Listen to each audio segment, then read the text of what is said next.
Today we read or discuss the third stanza of the poem The Vagabond, written by Robert Louis Stevenson. Just like the before classes, আগের ক্লাসের মতোই আমি এখানেও 8টা line আছে, 4 line করে explain করছি। দেখো, first 4 lines of the স্ট্যান্জা 3। Or late autumn fall on me, where afield I lingered, silencing the bird on tree, biting the blue finger. First 4 lines of the third stanza দেখো explain করছি। এই স্ট্যান্জাটা কিন্তু খুব important, এখানে বেশ কিছু image আছে, সেগুলো একটু কল্পনা করতে হবে। Or let autumn fall on me, so vagabond কি বলছে? Let autumn fall on me. Autumn means the tree leaves of autumn.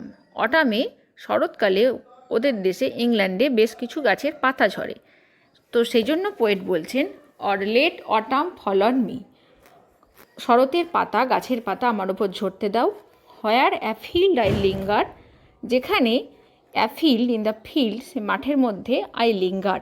Linger means spend sometime, কিছু সময় আমি সময় কাটাতে চাই, কিছু আটকে থাকতে চাই যে প্রকৃতির মধ্যে, সেই সুন্দর পাতা ঝরা মাঠের মধ্যে। Silencing the bird on tree, এরপর দেখো পোয়েট বলছেন অটামের পর, অটাম তো খুব সুন্দর একটা সিজন, অটামের পর আসে winter, that is very dangerous for human beings also and the birds or animals.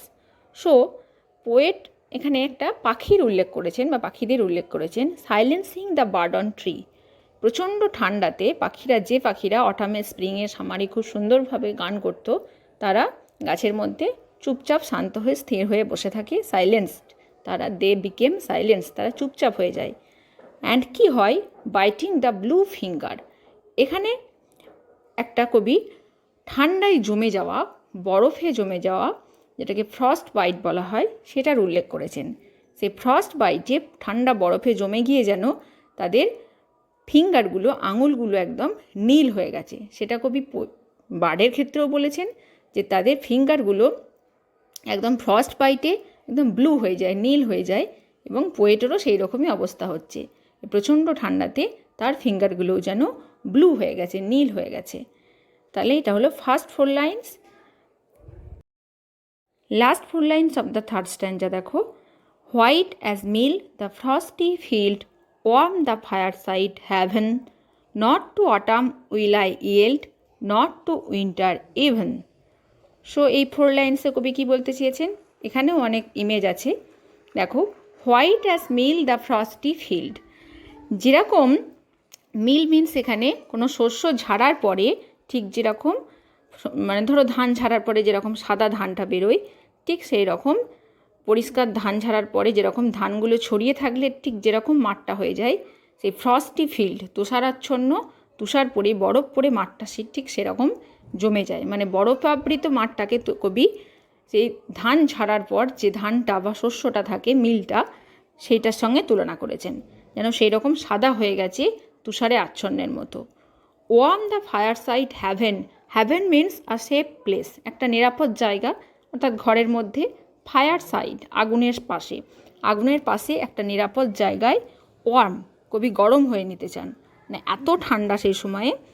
ইংল্যান্ডে সাধারণত ঘরের মধ্যে ফায়ার প্লেস থাকে, তো সেই ফায়ার প্লেসের ধারে হ্যাভেন মিন্স নিরাপদ জায়গায় উনি গরম হয়ে নিতে চান। তাহলে এখানে টু কন্ট্রাস্ট পিকচার তোমরা দেখতে পাচ্ছ, two different season. First is autumn and second is winter. অটামের একটা সুন্দর পরিবেশ থাকে, অ্যান্ড উইন্টারে একরকম একটা প্রচণ্ড ঠান্ডার পরিবেশ। কিন্তু পোয়েট কি বলছেন? Not to autumn will I yield, not to winter even. So অটামের সৌন্দর্যের কাছেও কবি সারেন্ডার করতে চান না, not to yield, yield mean surrender or নিজেকে সঁপে দেওয়া, সেটাও চান না। নট টু উইন্টার ইভেন, এমনকি উইন্টার বা শীতের কাছেও কবি হার মানতে চান না, not to surrender in winter even. So গোটা স্ট্যান্জাটাতে পোয়েট কী বোঝাতে চাইলেন? যে অটামে আসুক, সেই অটামের সৌন্দর্যের কাছে উনি মাথা নত করতে চান না, কিংবা শীতই আসুক, উইন্টার আসুক, তখনও তিনি ঘরের মধ্যে বসে নিরাপদ স্থানে, ফায়ার প্লেসে নিজেকে উষ্ণ করতেও চান না। তাহলে দুরকম ওয়েদারকেই উনি ওভারকাম করে সামনের দিকে এগিয়ে যেতে চান।